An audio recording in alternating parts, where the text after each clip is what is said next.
Show, tell it like it is Tuesday. Is the new age of NIL the new normal in college football and other college sports? We talk that more with Rob Brown of SEC Sidelines, and then a spring game kind of wrap up with Zach Goodall of Swamp 247 Sports. All that and more on the Tuesday night edition of the Buddy Martin Show. Tell it like it is Tuesday. Let's get it. Yes, it's time again for Buddy Martin. Call him up and tell him what you're thinking. But be kind because he's doing the best he can. Better, stronger, faster. Mama says that alligators are ornery because they got all them teeth but no toothbrush. Hey, what if the voice calls while you're gone? Take a message. Bye. You ready, champ? I'm ready for this my whole life. I'm incapable of small talk. But that's why you love me, right? Kind of intimidating to be in the presence of so many great athletes.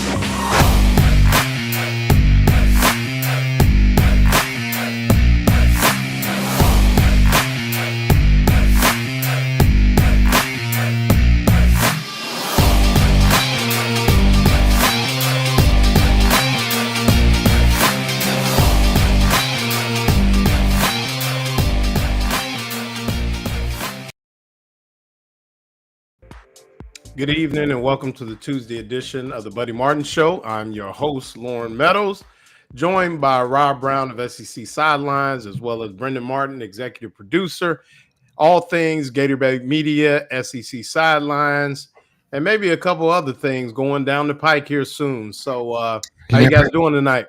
I say salute to you with my sweaty glass of whatever was on the wine rack. Okay. But hey, when you do 95 podcasts a day, this go ahead, take a load my off. Happy hour, right? The Buddy Martin show has always been my happy hour. Right, no doubt. Well, guys, big week again for the Gators coming off the Final Four. The Florida gymnastics team is headed out to Fort Worth to take on the rest of the NCAA and kind of go at it to see if they can claim Jenny Rowland's first national title. But a lot of news going around. I mean, the news of buzz. Nico Iamaleava. There you go. I got it. Transferring, leaving Tennessee. But in Gator news, the Gators gained a transfer as well as losing a transfer in women's basketball. They got a commitment from Kenesha Godfrey from TCU. Tampa Bay product, was the 93rd ranked prospect in her class in 2021. She will join Kelly Ray Finley. And then the Florida Gators lost their first, or will lose transfer Kajis Kubliskas. Wow. Will leave Florida after 2 seasons. The reserve guard. I think he only played in like 4 or 5 games, but had some promise. I mean, obviously the Gators were guard heavy. And then on Monday, they received a visit from one of the top transfer portal prospects, Xavier Lee, out of Princeton. Young man had the first triple-double in Princeton basketball history this past year, and is looking at St. John's, ironically, maybe Duke, as well as Florida. But, Florida looks to maybe be the front runner. I don't want to hurt Ty Golden, but he was a teammate of Thomas Houck. So the visit went really well. So, and then if you look at Golden's track record with guards and the way that the guys kind of move with freedom of movement, it looks like that Xavier Lee could be in place. So should hear something soon. I'm sure they won't want this to drag out, but if Lee could be reunited with his teammate Thomas Houck, and then if Condon, I know Condon's going to explore the NBA, but retain his eligibility. You got Cornelius Ingram, who we had on the show, a while back, will be added, as well as Alex Lloyd, another guard. You got Denzel Aberdeen coming back, Ruben Chinyelu, Sam Alexis. I mean, so, I would encourage Gator fans to maybe go ahead and book some hotel rooms in Indy for next year's Final Four, because they could be right there. I mean, a guy like Cornelius Ingram's athletic, And if they get Xavier Lee, then it could really be I think Xavier actually could be top notch. So, but we'll see. I mean, long way to go. But in other news, Rob, is this the new normal? I mean, we didn't get to really talk about it, but a lot went down as teams were kind of closing up shop, not really putting things out there for fear of tampering. The news came Friday early that Nico Iamaleava would maybe like a little bit more money, and if not, he would decide to go elsewhere. And not to make it an indictment on Nico, and we could go there if you guys want, but I had a conversation with Kevin Sumlin a while back, and he talked about the new normal. Is this something that we're going to start to see on a consistent basis with guys that, even if they're playing, getting a lot of playing time, doing their thing, I want more money or I'm gonna go elsewhere? I think it's going to be the norm until it's not. But what I think has happened is I think that in the case of Iamaleava, he's got a lot of handlers around him. And we had Mark Ham on the show yesterday, has 10 season books to Tennessee and a giant tailgate up there. He's on a panel with Chancellor Donde Plowman at Tennessee. He talked about Nico, and Mark said this all last season. He said, Rob, he's not that good. He goes, he holds the ball too long, and he's, if a dog will bite, he'll do it when he's a pup. You've got a special quarterback when they're young, early on. It shouldn't take forever for the basics to come his way. As far as the salary negotiation like that, I don't think so. I think this was a stern warning that other schools are going to start saying, you know what, this is what we'll pay. We're not going above that, because if they do, then they open themselves up to Armageddon. Nick Saban had 32 players in his office 48 hours after that loss to Michigan after the 23 season.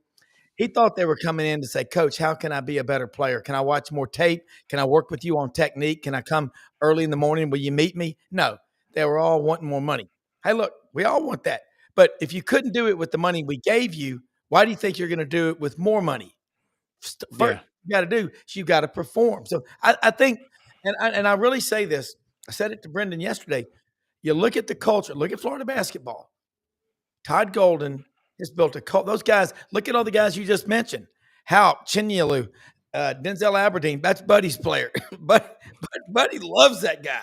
He's a homeboy, I mean, I get it from the 407, I mean, he's already. He's been picking up on these, but these kids don't want to leave. And look at other cultures. They don't want to leave that because, again, that degree from the University of Florida is a lot bigger deal long-term than maybe a short-term $500,000. It's great and all like that, but come on. You build the culture the right way. It's way better long-term. Look who Florida's got coming to visit. They can pick and choose. They're not recruiting right now. They don't have to. And I think that, maybe it's another kind of story is who's advising these young men and women. That's the problem. There's been some other defections from other programs here on campus. And it's like you said, the Florida degree is huge. And to walk away from something like that, and we're talking young players, not people that graduate and then move on. But we're talking about young players where parents get involved and it becomes, like a money grab, and you're almost, hanging these kids out like, give me some money and you'll get this. Yeah. And it's almost like shame on the adults sometimes. I mean, when do the adults start to say, this can't be good? Or is it just like, are people, I guess maybe I'm naive to think that, somebody will have some integrity and just say, I want my child to go to school, get a good degree, play for whoever he or she likes, and have a good time and have a great college experience. It's like we're not only losing the athletic experience, but we're losing the college experience. Correct. As a whole. I mean, it's going away for good. Well, we all love the laundry of our favorite schools. And the cool thing about doing the morning show, we're talking about all 16, and we do on this show and talk about the Gators, but it's all connected. I think Nico's father, from what Tennessee people that I know that are invested in that program, just went overboard. And then allegedly they asked for a car that's got to be fake. I don't think that's real. Brendan, want a Bugatti or something? Yeah, which is a $4 million car. Yeah. I mean, no, they couldn't have. I think that's got to be AI. You can't take that seriously. But Nico was not in the top 10 in any category in the conference. He wasn't. I mean, seriously, take your blinders off. Who would you rather have, Nico or DJ Lagway? Oh, no doubt about it. DJ Lagway. Yeah. I mean, I think we kind of established that even maybe during the game itself, once DJ kind of got going, I mean, I would say that, minus Florida not being able to stop the run. I mean, DJ Lagway would have came out of Knoxville with a win after filling in for Graham Mertz. So yeah, correct. Hey, quick question. How many football jerseys has the University of Florida retired in their history? None, I think. That's right. Number 11 is still worn. Right. Number 15 is still worn. Right. Oh yeah. Well, and it's funny.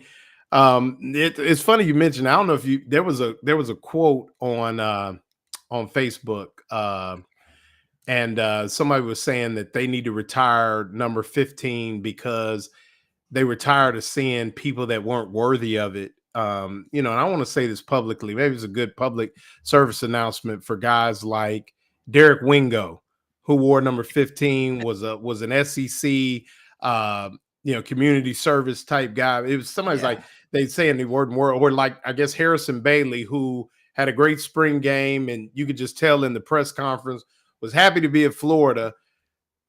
And it's like, where do they get this from? If 11, like you said, if Steve Spurrier doesn't have a problem with people wearing 11, and Tim Tebow doesn't have a problem with it, it's crazy where people get some of these indictments on these players, and it's just like, who are you to say? So, like I said, Derek Wingo, 4-year player, graduated from Florida.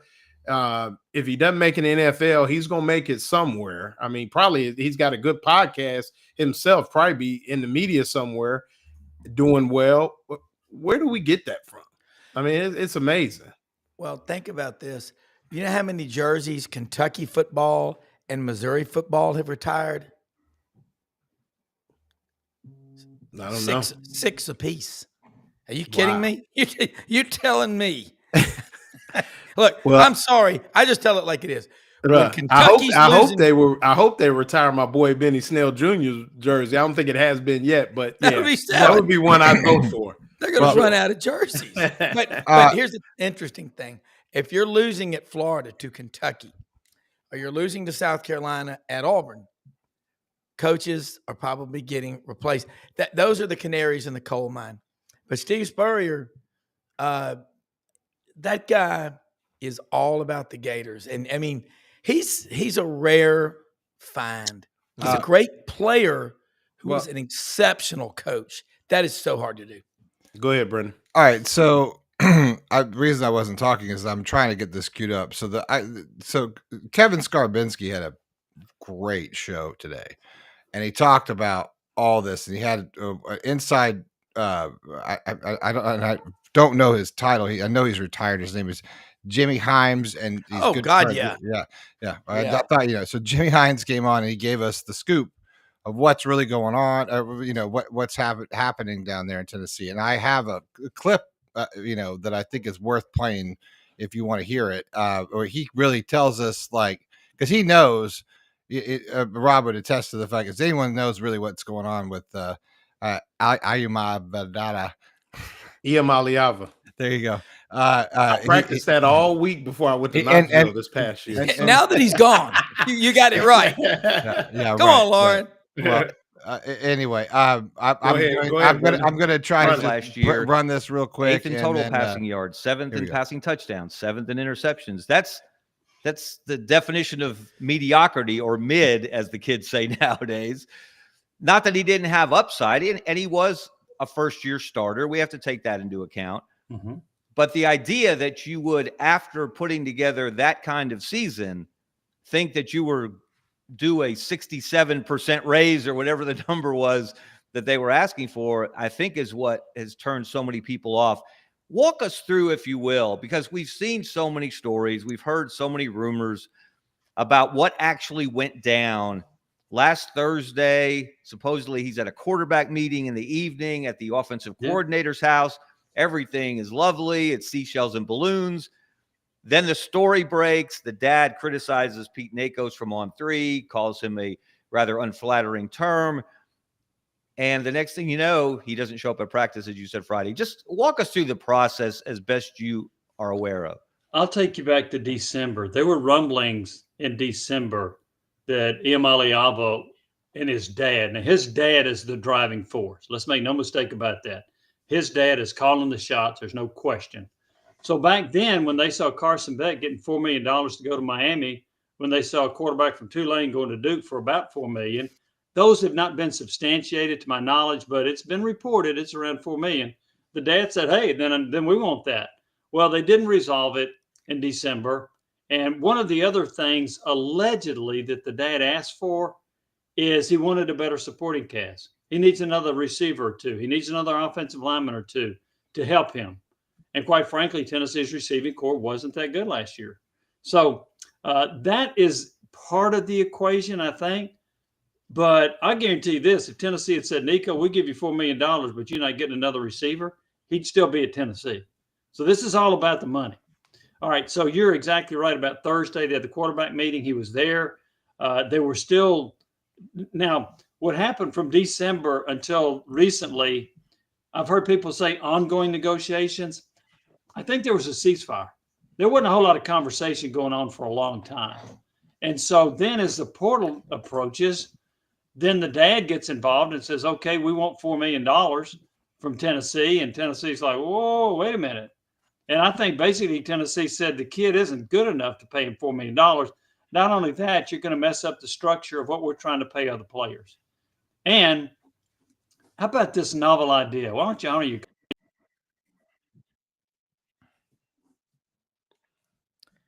Yeah.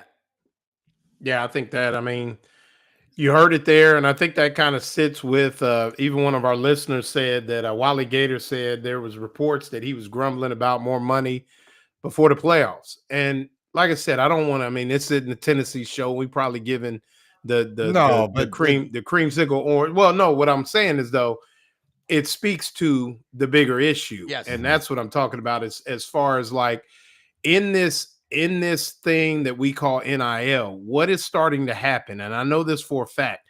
There are women's basketball players that are now saying, well, you know, we want to visit, but 250,000 minimum, or I'm being offered 500,000. I'm being offered 600,000.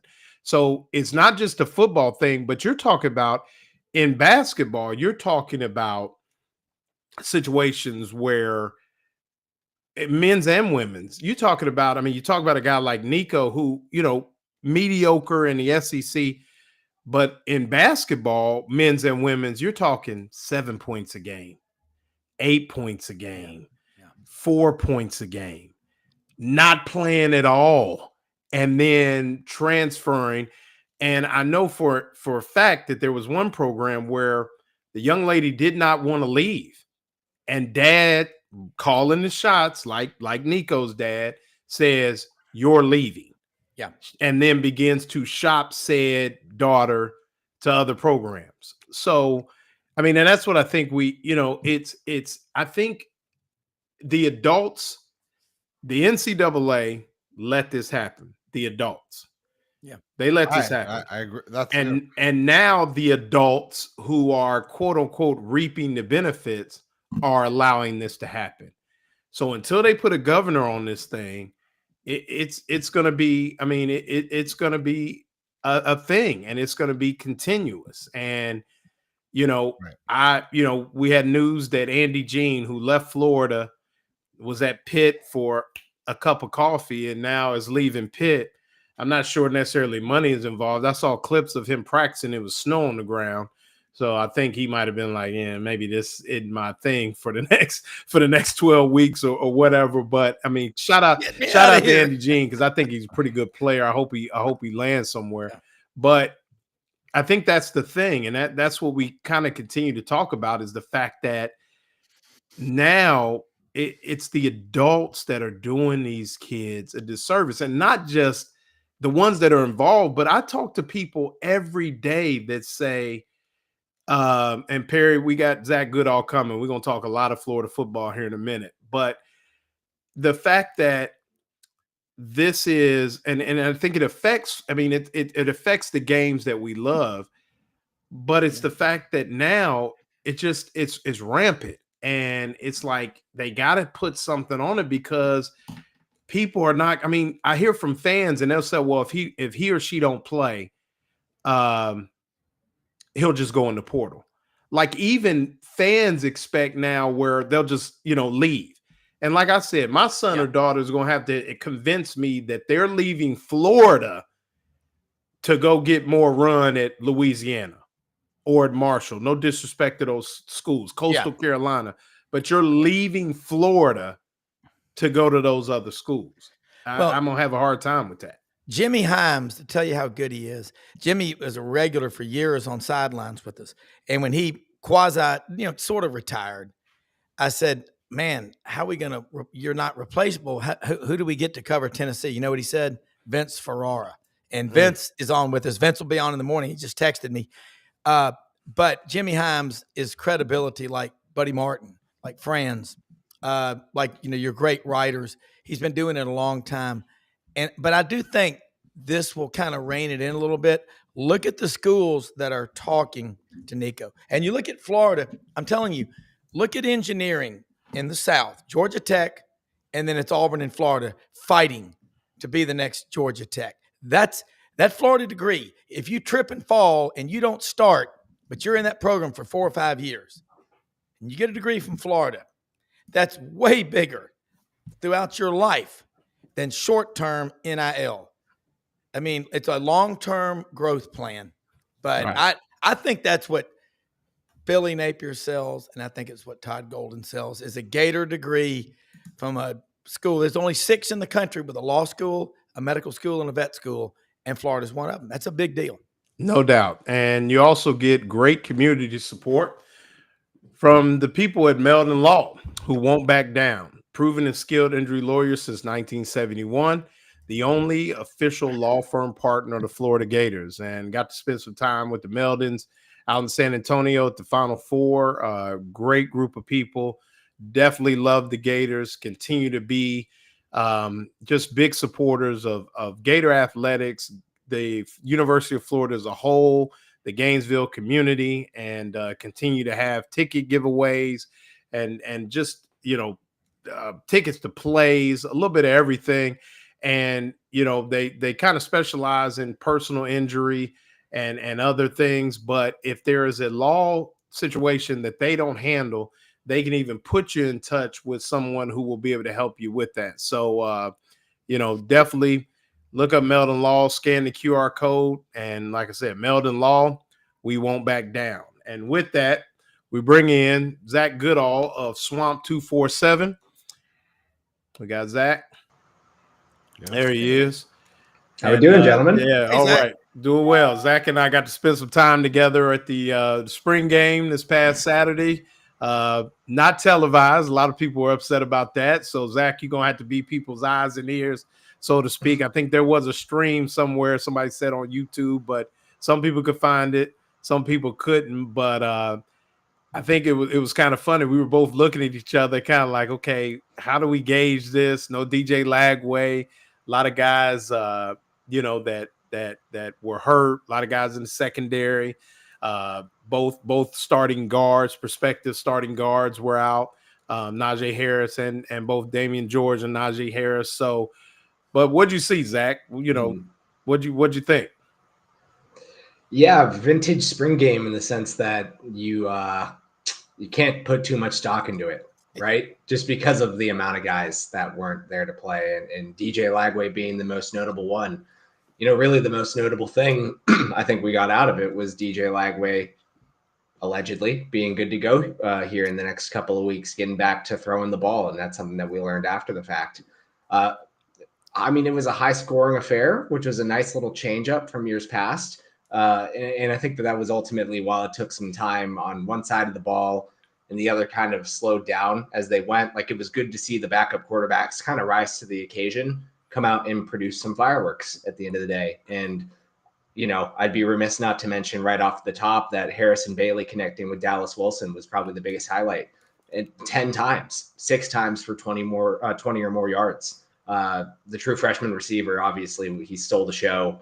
And rightfully, I think that's who everyone's kind of focusing on here at this point.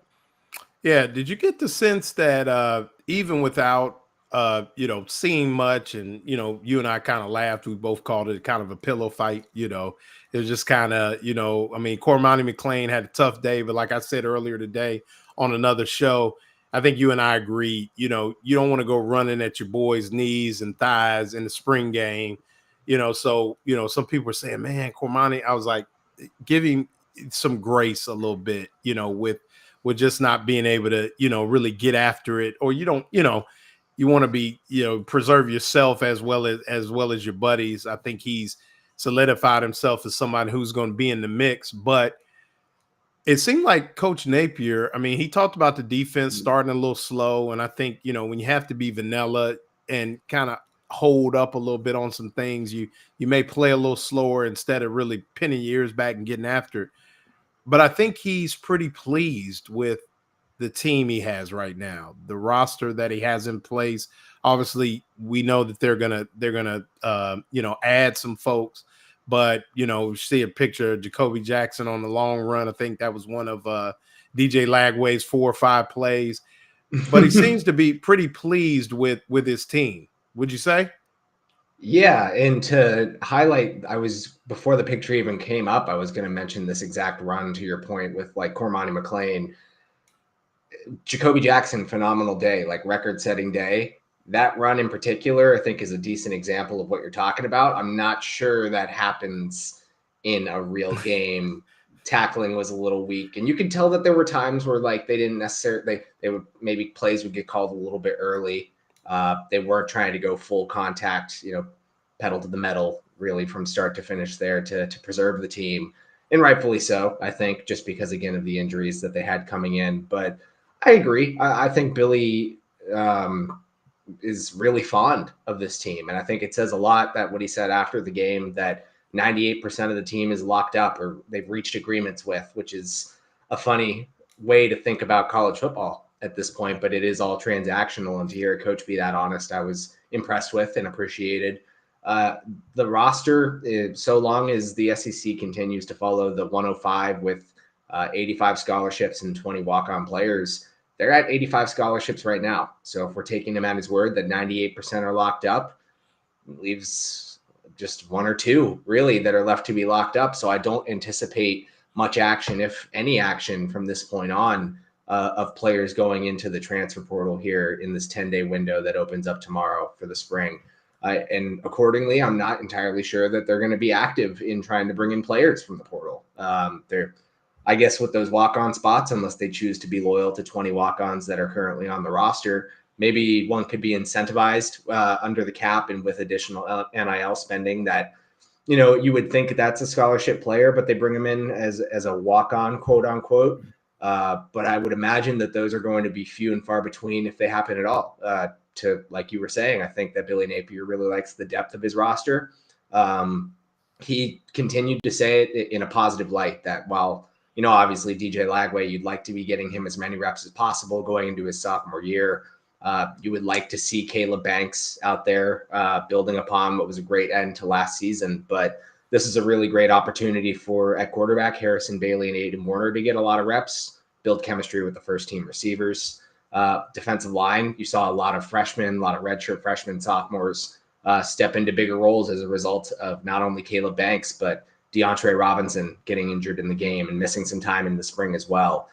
Brian Taylor Jr. being another one on the interior. And the same thing can be said in the secondary, really just across the roster. Billy Napier, I think, was pleased to have these opportunities to get some lesser experienced guys onto the field. And Rob, and we'll come back to Zach because I want to ask you about a couple more of those young guys. But it's crazy, Rob, Brendan, agreements, reached agreements. Even the language is and when he said it, everybody kind of gasped and then he said, welcome. And basically I wrote about it.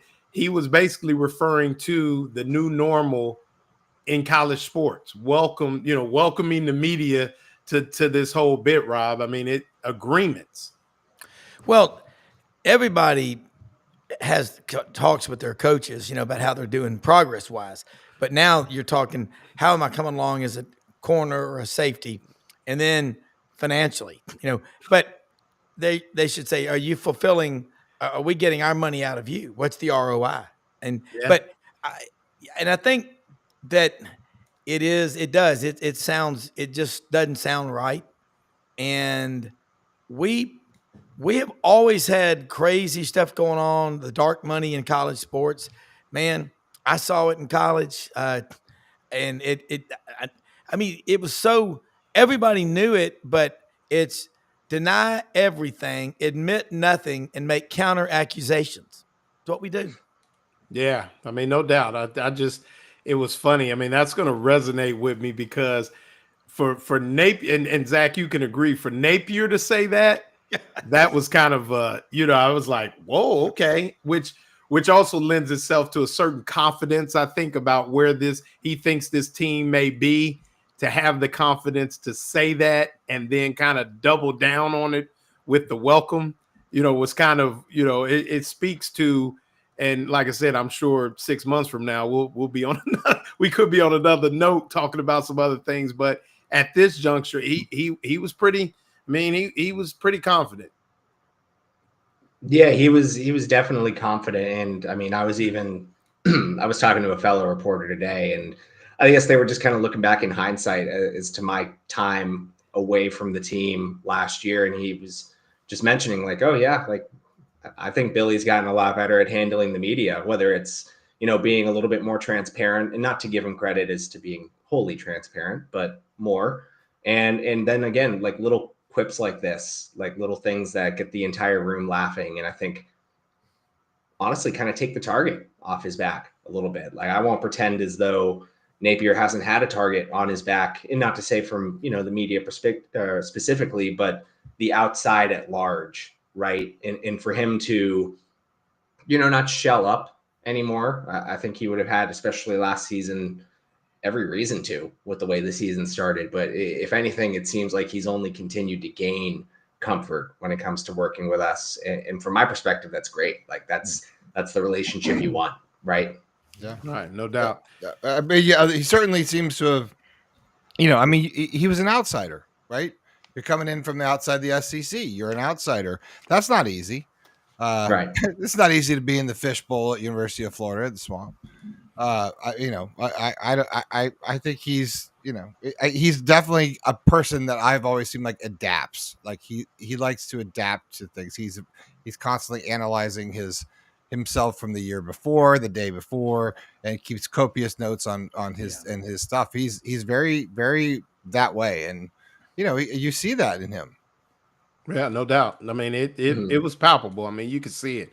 But Zach, a lot's been made about Dallas Wilson and his performance, but a couple other young guys caught your eye. If I remember, you were talking about, prior to Billy coming in and talking to us.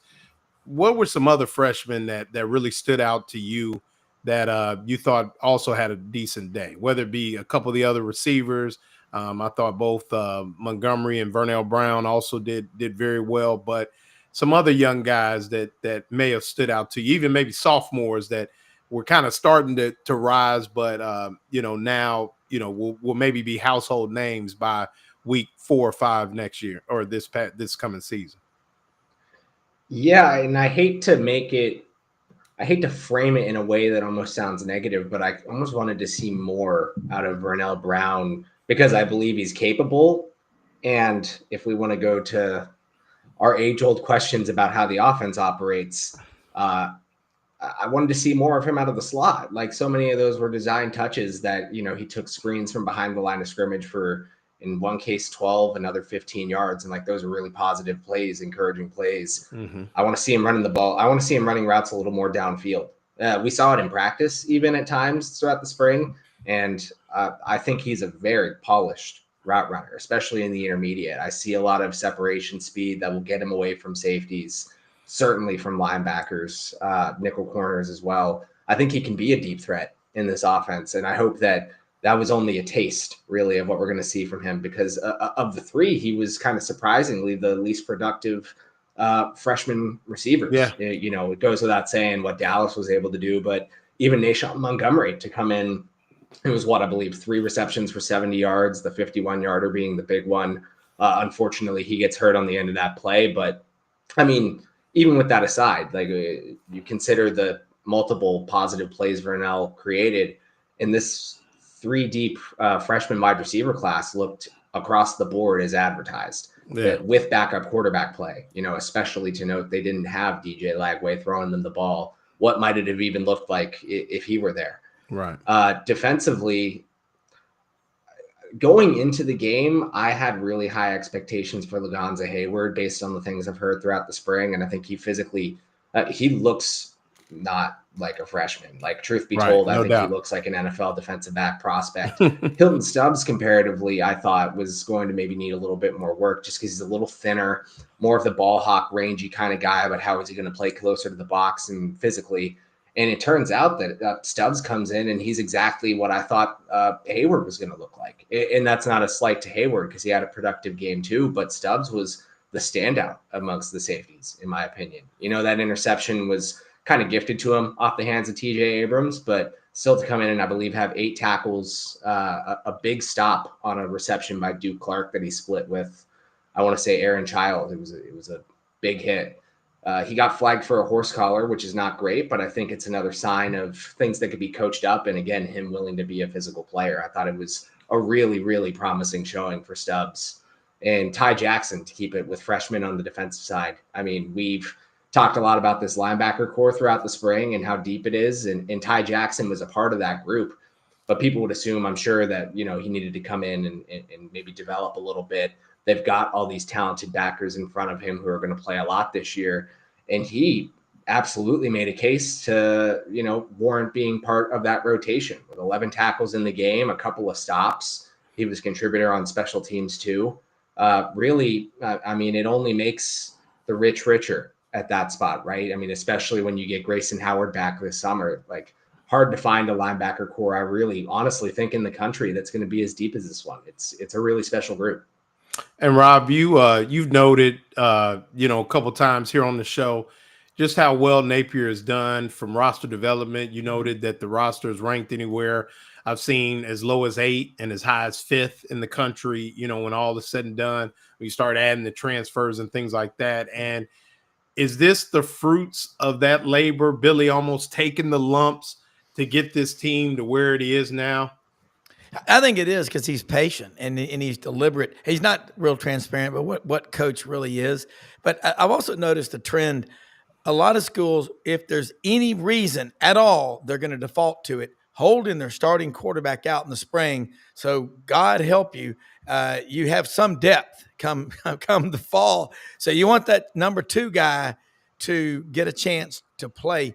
But I just look at Florida, and last year, all you heard preseason was that terrible case of logo fever by the national media. And it's like you're looking at these teams thinking everything is zero, just no movement. These teams are all going to be as good as you think they are, and then all the ones that aren't supposed to be good are going to be as bad as you think they are. Doesn't work that way. And then Florida, it really clicked when they went on the road and beat Mississippi State. So I guess my question I want to ask Zach is, it's pretty much the same schedule. It's just reversed: home, away, away, home. Now you've got, DJ Lagway watching tape, and everybody's got tape on him too. There's got to be a confidence level, but it all starts up front. So what are your thoughts on the offensive and defensive lines? And we like to say in the SEC, you're 2 or 3 deep, but is that possible anymore? You don't want to tell anybody you got difficult players. No, yeah. I mean, it's difficult to be deep really at any spot Yeah. at this point in college football, right? But Yeah. Florida's definitely confident that they are on the offensive line. I think defensive line might be another question when it comes to the interior. And like there's potential there, right? I mean, obviously you've got your star power in Caleb Banks. Jamari Lyons was trending toward being, I think, a really legitimate, meaningful player at nose tackle last year before his broken ankle. So, like in a vacuum, yeah, you've got a really good option at nose tackle, but he's coming off a broken ankle, right? And then it gets pretty thin after that. A lot of younger players, lesser experienced, even with Robinson and Mekhi Barrow playing last year, I think it was like fewer than 150 snaps for each of them. So you're really like you're putting a lot of eggs in the basket of guys that you think could be really good, but aren't so much a sure thing. And I think the edge is a different conversation. I think that there's a lot to work with there that they should be confident in. Offensive line, I mean, 4 or 5 starters back is not, I mean, that's just not really common even pre-transfer portal. I feel like, I mean, at least like established ones like the ones Florida has, and they're high on their backups. Fletcher Westfall, I think, is locked in as the second team left tackle, and they think that it's a really unique combination of just a massive human being who can move. I mean, he's got to be one of the probably freakier players on the roster when you consider it like that. And they've got similarly intriguing, in some cases, even experienced depth players going across, at right tackle. They've even got a couple options.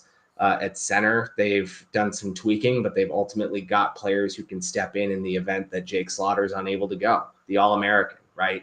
There's, I think that especially on the offensive line, there's a lot to be confident in terms of if someone goes down, they're going to have someone that's at least competent enough to step up and play and really limit any step back for the line. That is a great report because y'all all know having depth. If you have 4 or 5 starters back on the offensive line, that's the story of conference champions. That's how they do it. So that's a good harbinger of things to come if you're a Gator fan. If I'm DJ Lagway, I'm really sleeping better at night. Yeah, no doubt. I mean, that's possible. Well, I think the thing I like about it, and Zach, you've seen it. They all wear those 5=1 hats. And I was at the Hefner Center a couple weeks ago, and DJ had one on, and he was sitting there eating with Jake Slaughter and Najee Harris, and they were all there breaking bread together. So I think you're right, Rob. I mean, it's definitely a situation where, I think Lagway feels good about the guys that are up front. But speaking of Lagway, Zach, and this is maybe something I don't want you to put yourself out there a little bit, but was this a good thing for Napier? And what I mean by that is he was really upfront about Lagway's health prior to the spring. He stuck to it. And then he walked to the podium and said, should be 100% for OTAs, should be throwing in a couple weeks, and definitely will be ready by the fall. Because I think a lot of people thought he was maybe playing, kind of dodging and dipping. And, I even heard, people talking about surgery and all that, which I think that would have happened by now if that was the case. But did he do himself a service by having the discipline to rest Lagway, follow the plan, but really be as transparent as he's ever been with an injury, particularly to his quarterback? Did that give him a little bit even more of a grace heading into the season? I mean, this is probably me asking a lot for a college coach, or for Billy Napier for that matter. I want to know what the shoulder injury is, right? Because I personally feel as though I can't make that judgment until we know how throwing goes in a couple weeks. Like his transparency in terms of coming right off the rip, like third question of the opening press conference for spring. And you're right. He mentioned the 2 injuries for Lagway. He mentioned really the entire report. I mean, he kind of gave us even some injury specifics, which is new, which is different for Billy Napier. I commend him for it. And then, especially for him to come in the other day and give us a timeline for Lagway, say he expects him to be ready for the season. Good. That's going to ease a lot of concerns, especially for maybe the fan that isn't paying as much attention day in and day out to whether or not Lagway was throwing at practice or not. But for someone like me who was, I guess part of the job and also just fascinated by being in the dark for that period of time as to how serious is this? What is this? Is there a possibility that surgery could be required? After a while, it just kind of becomes a natural question as to like, if he can't throw for a month and a half, how messed up is this thing, or what is messed up? So I think that Saturday, Billy Napier did favors for himself by laying out a timeline. It's really, to your point, all things said and done about an injury, close to as transparent as he's been with any player that I can think of. But the nitpicker in me, I want to know what it is. I want to know personally if surgery is even a topic of conversation internally. How long ago did that become plausible, right? When did that first become a potential option? Was it something they opted against? Was it something he never needed and we're overreacting? I wish those are the details we got, and because that we don't have them, really it only comes down to, how does he start throwing in a couple of weeks when they do these OTAs? Ultimately, when we get to fall camp and he's got pads on and we get to see it for ourselves, because, if there goes one day where DJ's not throwing in fall camp in pads with media, then all of a sudden, this thing is going to explode. Yeah. So I hope for everyone's sake that we don't have to deal with that. And in a bad way. And I got to give Dad credit. Spoke to Dad in San Antonio. We spoke to Dad at spoke to quarterback coach or his kind of advisor, quarterback advisor. JC, I think is his name. Spoke to him. Everybody says, and you look at the picture there, it doesn't look like a guy that's worried about his throwing arm too much. I mean, it seems like he's having a good time and even was talking a little trash with guys. So, I think for now, like you said, we got to put it to bed. And, like you said, though, it could definitely be the flip side if during those viewing periods, which a lot of times is routes on air, you're going to know if he's throwing.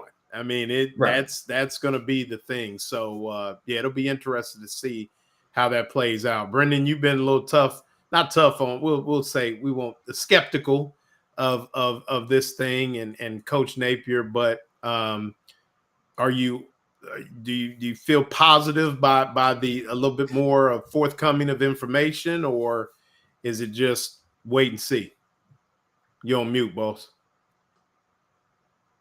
I'm right where I was, right where I've been before. I don't think it changed. I mean, the spring game is a lot of like hoopla in a lot of ways. It's just kind of like, run them out there, let them get their legs. It's nothing. It doesn't tell me a whole lot other than what we already knew. So I guess there's no new information for me. It's good that everyone's walking and talking and everybody can, count and spell, and we all go that we can, we all can, do the basics. That's good. We can run and pass. Great. No one's going to get hurt. Great. I mean, I think we're seeing the end of it anyway. Right. So, well, yeah, it's a big fizzle. So they're like, hey, soak it up, folks. Well, that was the next thing. I was going to say two things. I think one, Vernell Brown, I think he's going to do, I'm going to put my coaching hat on. I think because the defense couldn't do some of the games and things like that, where you could outflank people with motion and get him working in those spaces. I think that was maybe one thing, because everything was pretty vanilla, Definitely. So it's hard to, whereas if they were firing guys and doing some things, I think you might have seen where Vernell kind of catches one, on the hot, slips it. Now he's boogieing, Yeah. That's the one thing. But the second thing, and I think we can, Brendan kind of segued to it.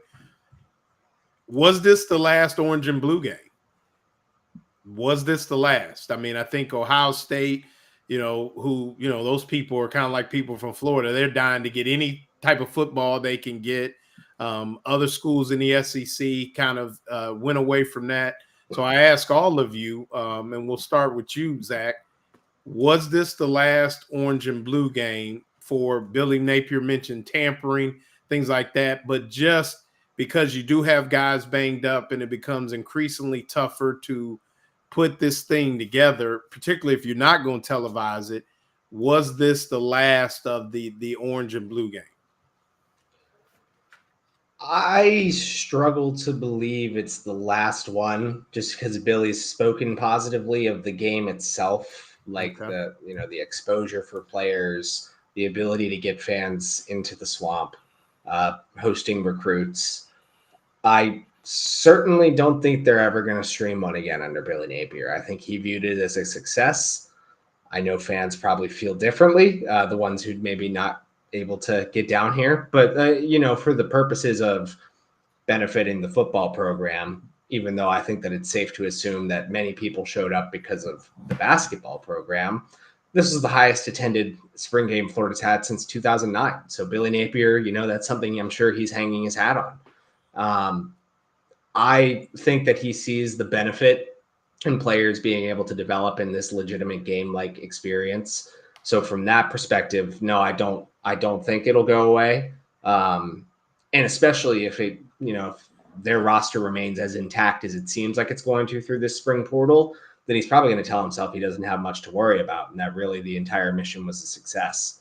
I meant to say this at the top.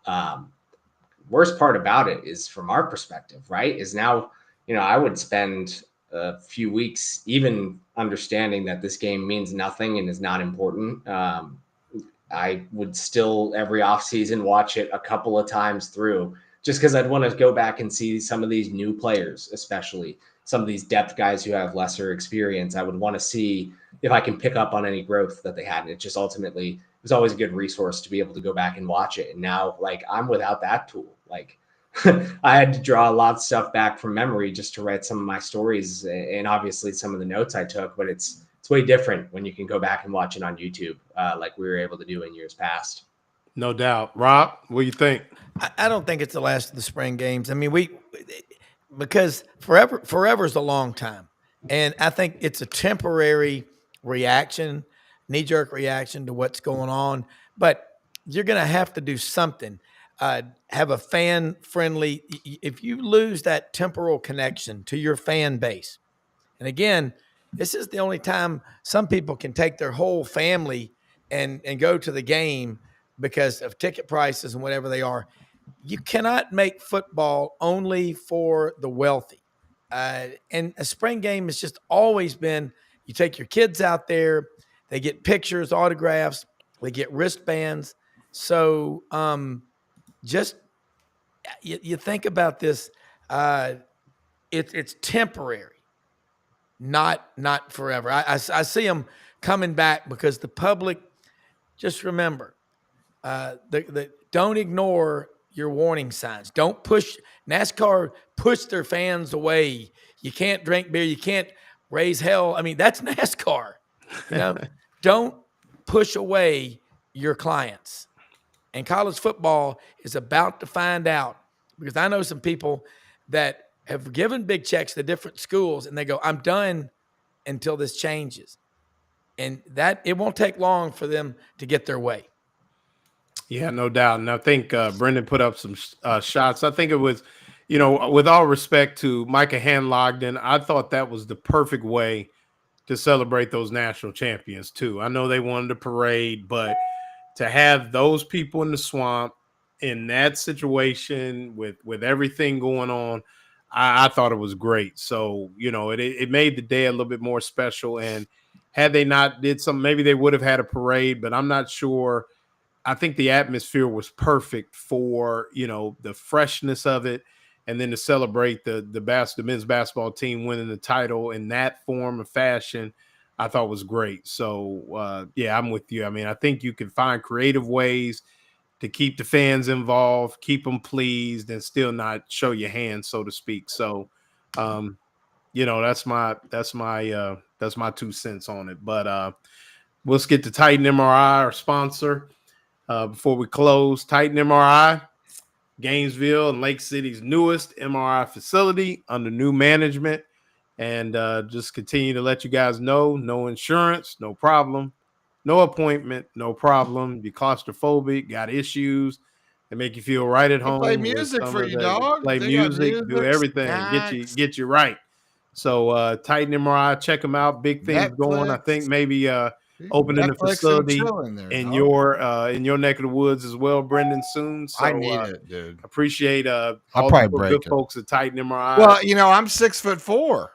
Yeah, there you go. I need the extra long tube. Yeah, and I'm claustrophobic, so I need the I know big, you get freaked out even talking about it. Dog. Yeah, so I'm not there at all. But so Zach, as we get ready to get out of here, so if you had to take one thing and that you want to catapult, I mean, obviously the obvious DJ Lagway's health, but outside of that, when we get that first viewing period, or when the talk starts going, what is the one thing that you're looking forward to with this football team as you start to break them down before they run out against LIU?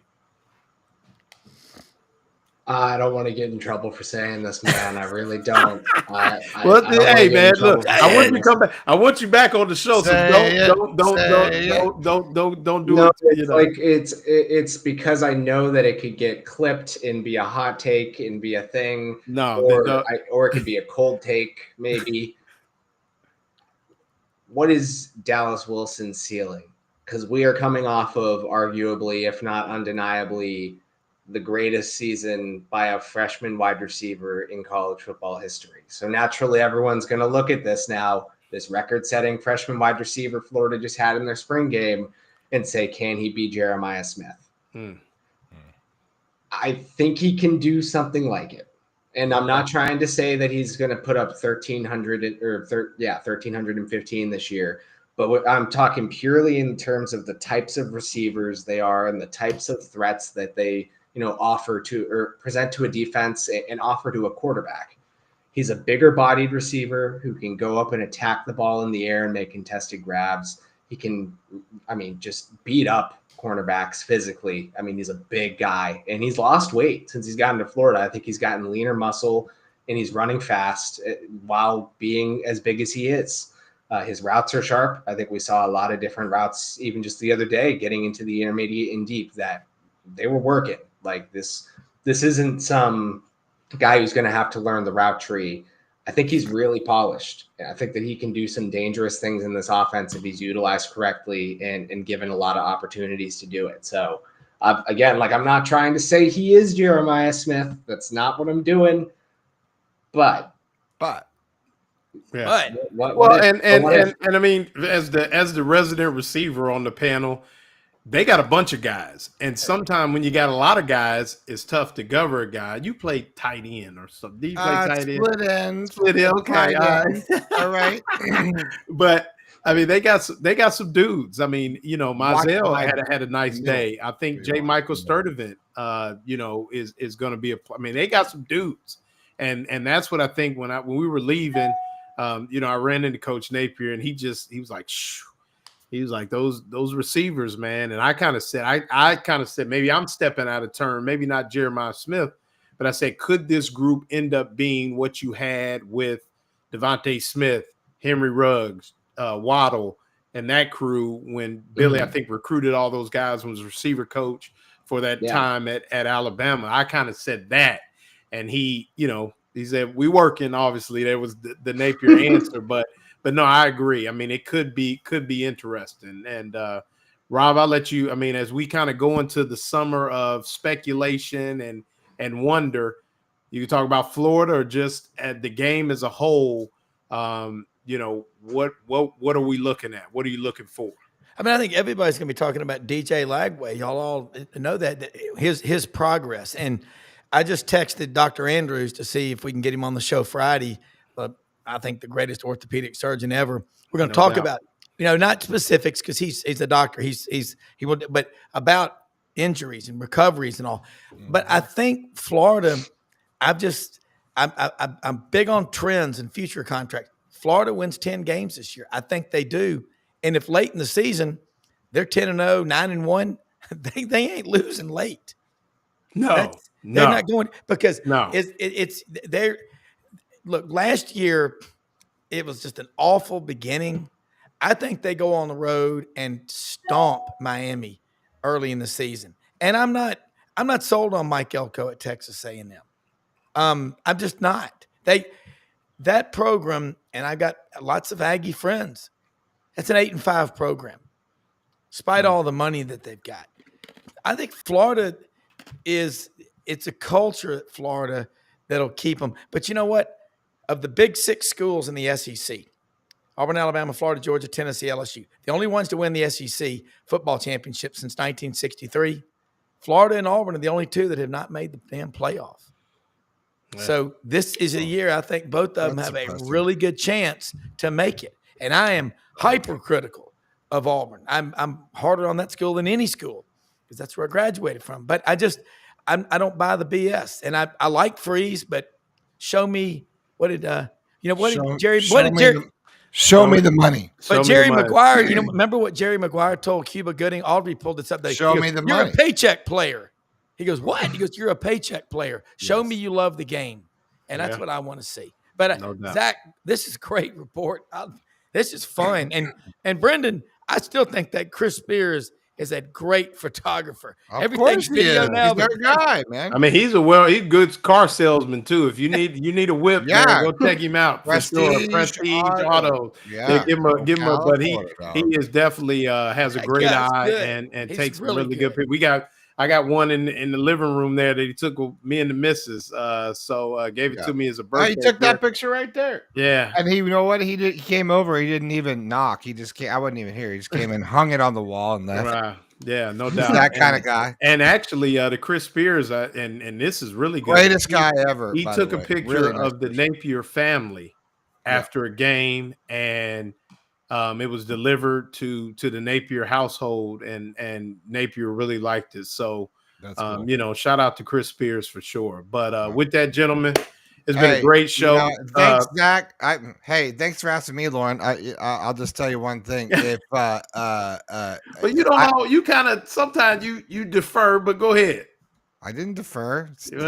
I want to see if DJ Lagway's going to make it through the season. Well, I said outside of DJ Lagway. What you got? There's nothing outside of DJ. What are you talking about? So we're gonna spend, None of it matters, bro. When DJ Lagway if he's not there, it doesn't matter. Right. We can talk all we want, bro. Yeah. It doesn't matter. It doesn't matter. Rob, who you got on tomorrow?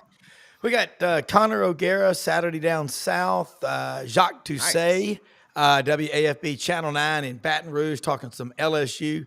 Go Tigers. Dudley Dawson, Hogville.net up in Fayetteville.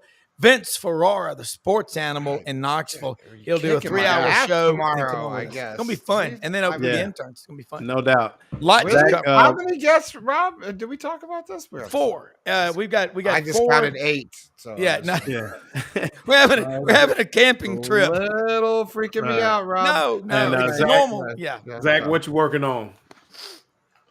Oh man, I'm still trying to get stuff out from the spring game, but I guess it's baseball season, right? Yeah. Coming off a weekend and softball victory this past weekend, and softball. Yeah, it's baseball. Got to keep myself busy, man. Keep myself busy. Hey, softball's fun. I mean, it's gonna get real hot real soon. So they got a big series Thursday, a rare Thursday, Friday, Saturday with Easter with Alabama. And who's baseball? Baseball on the road, or are they at home this weekend? Good question. Anybody know? Come on, man. It's too early for baseball season. I can't. I don't know that. I just went along with them. I'm like, no doubt. We're not in even close. I hear you. So for Rob Brown, SEC Sidelines, Zach Goodall, Swamp 247, Brendan Martin, executive producer, SEC Sidelines, Gator Bait. All right. Loren Meadows, GatorBaitMedia.com. We'll talk to you soon. Thanks a lot, guys. Bye, everybody. Good night, John Boy.